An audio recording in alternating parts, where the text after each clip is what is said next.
السلام عليكم. نظرا لعدم جودة الصورة في الدرس حول raconter une histoire, à cause de la mauvaise qualité de l'image, on va rediffuser cette leçon qui parle de cette histoire du bûcheron et de sa femme et de leurs enfants. Et on va raconter une histoire pour montrer combien les histoires peuvent nous aider à surmonter la vie. Alors, au début, le narrateur commence par l'expression « elle était une fois ». « Elle était une fois » est une expression, ibara, qu'on emploie dans le conte. On peut aussi employer « il y avait », comme dans le conte philosophique de Candide, Voltaire. Il y avait en Westphalie, dans le fameux château de M. Tindeltranck, un jeune garçon à qui la nature avait donné les mœurs, les plus douces.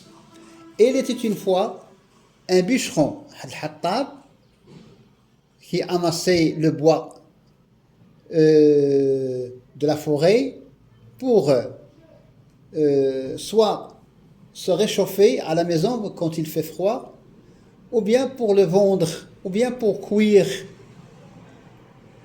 Il était une fois un bûcheron et une. Alors, l'addition, la préposition et une bûcheronne, sa femme, qui avait, le plus que parfait, qui avait 7 garçons, d'accord? Alors, c'est l'imparfait parce que nous avons le début de l'histoire. Donc, ce qu'on appelle l'incipit ou bien l'incipit. Donc, dans l'état initial, on annonce le genre du texte, c'est un conte, et aussi on emploie l'imparfait, et ensuite on présente les personnages. Adna, le bûcheron, le hattab, ou Adna aussi la bûcheronne.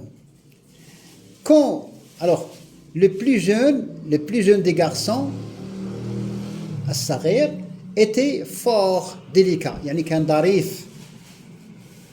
Quand il vint, il remplace le plus jeune garçon.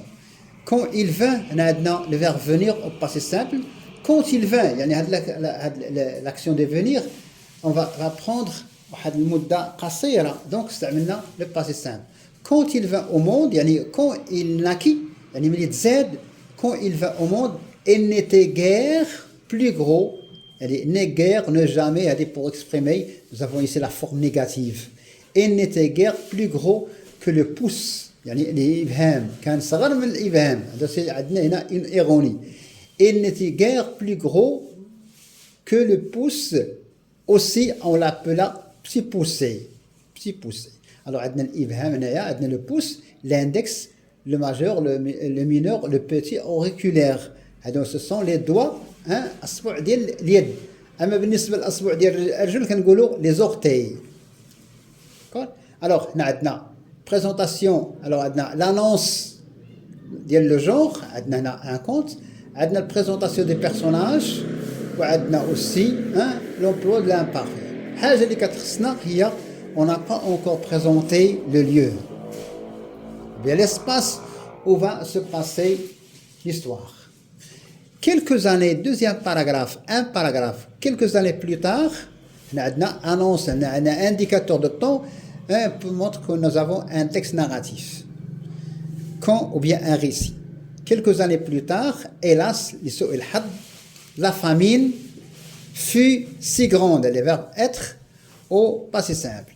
La famine, à cause de la sécheresse, la famine fut si grande, c'est un adverbe d'intensité, si grande, un adjectif, si grande que ces pauvres naissaient, parce que leur métier, il y a amasser le bois, ils n'avaient pas d'autres ressources.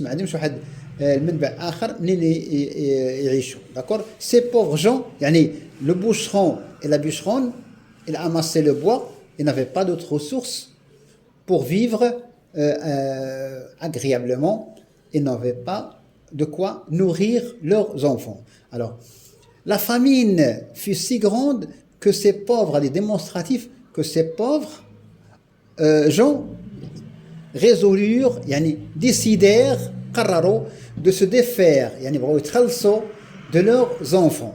Est-ce كتاخذ من اللي عندنا plusieurs enfants. Est leur هنا c'est un pronom possessif. Les enfants des bûcherons et de la bûcheronne. Un soir, un indicateur de temps ici, un soir que les petits étaient couchés, plus que parfait. Un soir que les petits garçons étaient couchés, ellipse, les petits ou bien les petits garçons étaient couchés. Le bûcheron dit à sa femme, le passé simple. كان نحكيو في البريزون كون قلنا هذه سي ان بريزون باسكو اون دو با ميلونجي لا استعملنا لامبارفي لو باسي سامبل بلوس كو بارفي هادو هما لو طون دو لا ناراسيون ما يمكنش نميلونجيو ان اوتر طون ونقولوا بانه نستعملوا البريزون. Un soir que les petits étaient couchés, يعني endormis, le bûcheron dit à sa femme, voilà, عندنا la marque du dialogue. Tu vois bien que nous ne pouvons plus nourrir nos garçons. يعني ميمكنش سميتو نعطيوهم ما ياكلوا. C'est ça, voilà. Nous ne pouvons plus nourrir nos garçons. Je suis résolu, يعني j'ai décidé à les conduire demain, يعني je vais les amener demain au bois, le bois pour dire la forêt, au bois, pour qu'ils s'y perdent, باش يضيعوا. D'accord? Elle va faire exprès, elle va amener, conduire ses enfants à ses garçons, bien ses enfants à la forêt, pour les laisser là, comme ça, seuls au monde.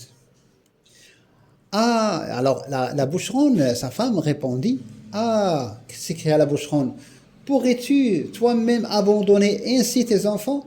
هنا عندنا point d'interrogation. Et واش ممكن تخلص انت من les enfants ديالك؟ C'était ici la surprise. Ici, la femme, l'épouse, va exprimer ici son étonnement, son ébahissement, sa surprise. Comment un père, un bûcheron, peut-il se débarrasser, et abandonner ses enfants? Lesquels des deux a raison? Est-ce que c'est le bûcheron qui voulait, parce qu'il n'a pas de quoi donner, il n'a rien à donner à ses enfants, nourriture et tout, il veut se débarrasser. La mère pense que son mari n'a pas de cœur puisqu'il veut se abandonner ses enfants. Voilà pour les débuts de cette histoire qui s'appelle Le Petit Poucet. Merci et à bientôt.